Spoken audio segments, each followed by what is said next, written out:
Assalamualaikum warahmatullahi wabarakatuh. Hello everyone. Perkenalkan, kami dari kelompok 3, kelas 3B, program studi pendidikan matematika dari STKIP Muhammadiyah Pagaralam.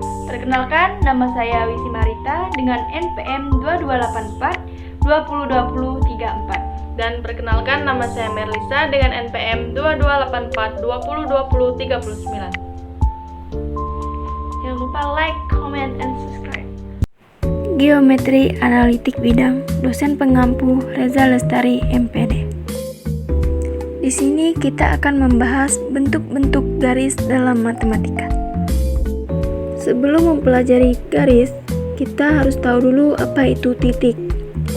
Titik merupakan bagian terkecil dari objek geometri karena tidak memiliki ukuran tertentu, baik panjang, lebar, maupun tebal. Titik biasanya disimbolkan dengan nokta. Bisa kawan-kawan lihat pada gambar. Dan titik juga bisa diberi nama dengan huruf kapital.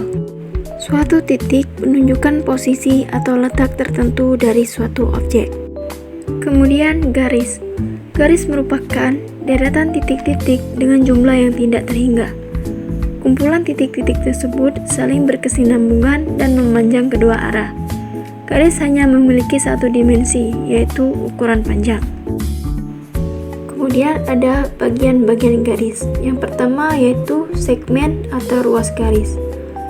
Segmen atau ruas garis adalah bagian garis yang memiliki pangkal dan ujung.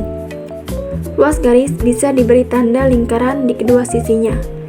Perhatikan gambar berikut. Pada gambar, kita mendapatkan titik A dan titik B yang dihubungkan. Maka itulah yang disebut ruas garis AB. Kenapa ruas garis AB? Karena ditandai oleh titik A dan titik B. Ruas garis AB juga bisa dinamakan ruas garis BA. Jadi, ruas garis AB sama dengan ruas garis BA. Yang kedua yaitu sinar garis. Sinar garis adalah garis yang memiliki pangkal tapi tidak memiliki ujung. Biasanya, sinar garis dilambangkan seperti anak panah dengan tanda pangkal berupa lingkaran kecil. Perhatikan gambar. Gambar tersebut menunjukkan bahwa sinar garis A menuju B. Untuk sinar garis, tidak bisa kita sebut sebagai sinar garis BA. Berbeda dengan ruas garis yang dimana AB sama dengan BA. Khusus untuk sinar garis, cara memberi namanya harus sesuai dengan titik pangkal dan titik ujungnya. Untuk sinar garis, bagian pangkalnya tidak bisa diperpanjang lagi, sementara bagian ujungnya bisa diperpanjang hingga tak terbatas. Kemudian, ada macam-macam garis berdasarkan bentuknya. Yang pertama yaitu garis lurus. Garis lurus adalah garis yang bentuknya lurus. Garis lurus dibagi menjadi dua, yaitu garis lurus vertikal dan garis lurus horizontal. Berikut contoh garis lurus. Yang pertama yaitu garis vertikal. Garis vertikal adalah garis yang memiliki arah tegak berdiri. Yang kedua yaitu garis horizontal. Garis horizontal adalah garis yang memiliki arah lurus mendatar. Yang kedua yaitu garis putus-putus. Bisa kita lihat pada gambar bahwasanya garis putus-putus adalah garis yang dibuat seperti patah-patah dan tidak terhubung antar elemen garisnya.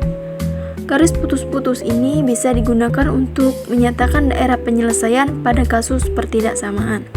Yang ketiga yaitu garis lengkung. Garis lengkung adalah garis yang bentuknya melengkung atau mencondong. Contoh garis lengkung bisa kamu lihat pada kurva bersamaan linear dua variabel atau bisa lihat pada contoh.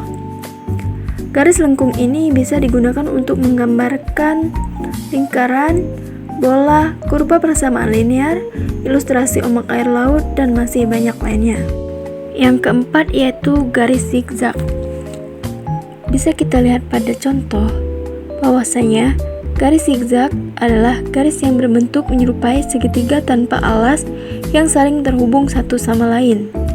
Garis zigzag digunakan untuk menyatakan besaran sudut pada suatu bangun datar yang bisa dibatasi oleh beberapa garis.